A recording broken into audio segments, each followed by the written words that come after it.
નમસ્કાર વિદ્યાર્થી મિત્રો, ધોરણ 10 ગુજરાતી મીડિયમના આજના બીજા વિડીયોમાં આપણે હવે લેસન નંબર 4નો અભ્યાસ કરવાનો છે. હવે લેસનનું ટાઇટલ આપણે જોઈએ અને તમને હું પેજ નંબર કહી દઉં. પેજ નંબર 41 ઉપર આપણને લેસન આપેલું છે.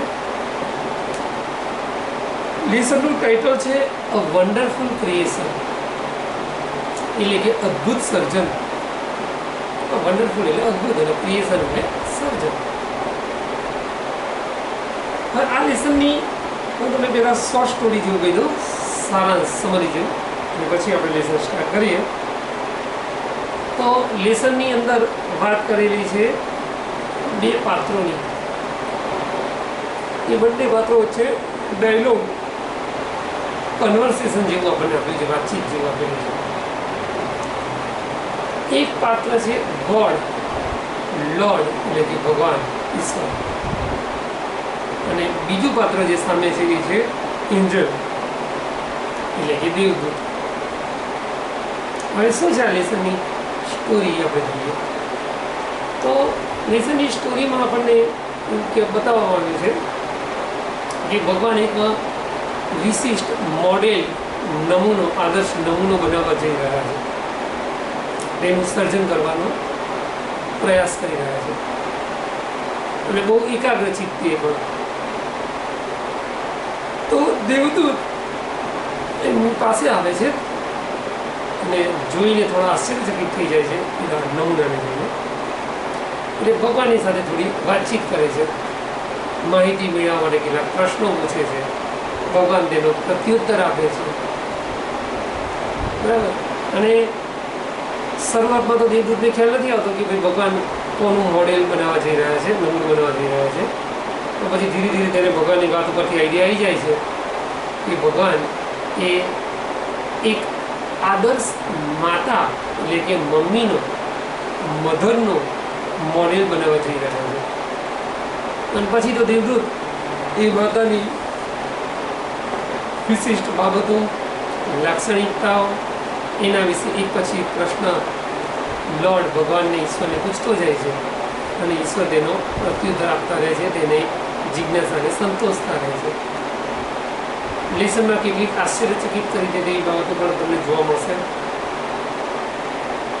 કેટલીક સિમ્પલ કોમન બાબતોથી પણ લેસન ભરેલો છે. તો હવે આપણે શરૂ કરીએ છીએ first પેરેગ્રાફથી. The good Lord was extremely busy that day. તે દિવસે જે ઈશ્વર હતા એ અત્યંત વ્યસ્ત હતા, extremely busy. He was into his 6th day of overtime. 6 દિવસથી ભગવાન ઓવરટાઈમ કરતા હતા. ઓવરટાઈમ એટલે વધારાના સમય દરમિયાન કામ કરવું, જે તમને સમય ફાળવ્યો હોય તેના કરતાં પણ વધુ કામ કરવું, એને આપણે ઓવરટાઈમ કહેવાય. કેટલીક નોકરીઓમાં ઓવરટાઈમનો એક્સ્ટ્રા પગાર આપવામાં આવે છે, જ્યારે અમુક નોકરીઓમાં તેનો એક્સ્ટ્રા પગાર નથી હોતો. તો અહીંયા ભગવાન એ પોતે પોતાના કાર્યમાં, ડ્યુટીની અંદર ઓવરટાઈમ કરી રહ્યા હતા અને આ તેમનો 6થો દિવસ હતો, 6th ડે હતો. When he was working with full concentration, જ્યારે ભગવાન એકદમ ફૂલ કોન્સન્ટ્રેશન એટલે કે જેને કહેવાય સંપૂર્ણ એકાગ્રચિત્તતા, ધ્યાન દઈને કામ કરી રહ્યા હતા, બરાબર એવા જ સમયે શું થયું? An angel appeared. એન્જલ એટલે દેવદૂત. એક દેવદૂત ત્યાં દેખાયો, પ્રગટ થયો ભગવાનની સમકક્ષ, ભગવાનની સમક્ષ. એન્ડ કોમેન્ટેડ, અને આવીને એને ભગવાનને વાતમાં થોડી ટીખળ કરતા એટલે કે કોમેન્ટ કરતા કીધું. શું કહ્યું? You are taking so much care for creating this creature. વાક્યને ખાસ સમજો. ક્રિએટિંગ એટલે સર્જન કરવું અને ક્રિએચર એટલે પ્રાણી. શું કહ્યું દેવદૂતે કે તમે આ પ્રાણીનું સર્જન કરવા માટે કંઈક વધારે જ કેર એટલે કાળજી લઈ રહ્યા છો. શું વાત છે ભગવાન? તો ભગવાન બોલે છે that's true said the Lord. ઈશ્વરે કીધું કે હા, તારી વાત સાચી છે. કે બરાબર? હા, કે તારી વાત સાચી છે. Do you want to know the details? શું તારે આજે હું નમૂનો બનાવવા જઈ રહ્યો છું તેની ડિટેલ્સ એટલે કે બધી વિગતો જોઈએ છે ખરી? તને જાણવાની ઈચ્છા છે તો તને વિગતો આપું તું કહેતો હોય તો. What are they? તરત જ દેવદૂતે પ્રશ્ન પૂછ્યો. હા બોલો ભગવાન, શું વિગતો છે? કે ધ એન્જલ વોઝ ક્યુરિયસ. દેવદૂત કેવો જણાતો હતો? ક્યુરિયસ એટલે જિજ્ઞાસુ, આતુર જણાતો હતો, આતુર દેખાતો હતો. હવે સામેની સાઈડ આપેલ જે મોટો પેરેગ્રાફ છે એ આપણે જોઈએ. ભગવાન બધી ડિટેલ્સ કહે છે દેવદૂતને કે ભાઈ આ જે પોતે નમૂનો બનાવવા જઈ રહ્યા છે એમાં એવી તો શું વિગતો છે, કઈ ડિટેલ્સ છે એની અંદર, એની વાત ભગવાન કરી રહ્યા છે. તો ભગવાન કહે છે all her parts should be movable and replaceable too. કે જો દેવદૂત આ જે માતાનો નમૂનો છે એના શરીરના બધા જ ભાગો all her parts એ કેવા હોવા જોઈએ? મૂવેબલ હોવા જોઈએ, એટલે કે હલનચલન કરી શકે તેવા હોવા જોઈએ. એકે શરીરનું અંગ મારે ભગવાન કે એવું નથી બનાવવું કે જે એમને સ્થિર રહે. બધા જ શરીરના અંગો મૂવમેન્ટ કરી શકે તેવા બનાવવા જોઈએ. એન્ડ રિપ્લેસેબલ ટુ, અને સાથે એ અંગોને જરૂર જણાય ત્યાં રિપ્લેસ પણ કરી શકાય, એટલે કે સીધા બદલી શકાય તેવા. દાખલા તરીકે ક્યાંક ઈજા થઈ હોય કે કોઈ ભાગમાં પેઇન, દુખાવો કે દર્દ થતું હોય તો સીધું એ અંગને આખું રિપ્લેસ કરી નાખવાનું, એટલે કે બદલી નાખવાનું. બરાબર? એના માટે ગોળીઓ ગળવાની કે દવા લેવાની પણ ઝંઝટ ના પડે. પછી ભગવાન આગળ કહે છે સી હેઝ એ લેપ. નાનો શબ્દ છે લેપ, એટલે ખોળો, બુદ્ધિ જેને કહેવાય. તો ભગવાને કીધું કે જો દેવદૂત આપણે શું કરીશું કે આ માતાના જે શરીરના બધા ભાગો છે ને ઓલ હર પાર્ટ્સ એ ખસી શકે તેવા, હલનચલન કરી શકે એવા તો બનાવ્યા, સાથે બદલી શકાય તેવા બનાવ્યા. તો હવે માતાનો જે ખોળો જે છે એ આપણે ઓરિજિનલ રાખીશું, જે અત્યારની માતાઓ પોતાની ગોદીમાં બાળકને સુવડાવતી હોય છે તે પ્રકારે. પણ એ ખોળો કેવો હશે? That disappears when she stands up. જ્યારે માતા ઊભી થઈ જશે, બેઠી હશે તો ગોદ દેખાશે, પણ જ્યારે માતા ઊભી થઈ જશે ત્યારે તે ડિસઅપિયર થઈ જશે, એટલે કે અદ્રશ્ય, ગાયબ થઈ જશે. I have to endo Har. Endo એટલે કોઈને એનાયત કરવું, કોઈને બક્ષિસ તરીકે આપવો. તો ભગવાને કીધું કે I have to endo her with a kiss. હું આ માતાને એક કિસ આપવા ઈચ્છું છું, ચુંબન. That can cure everything.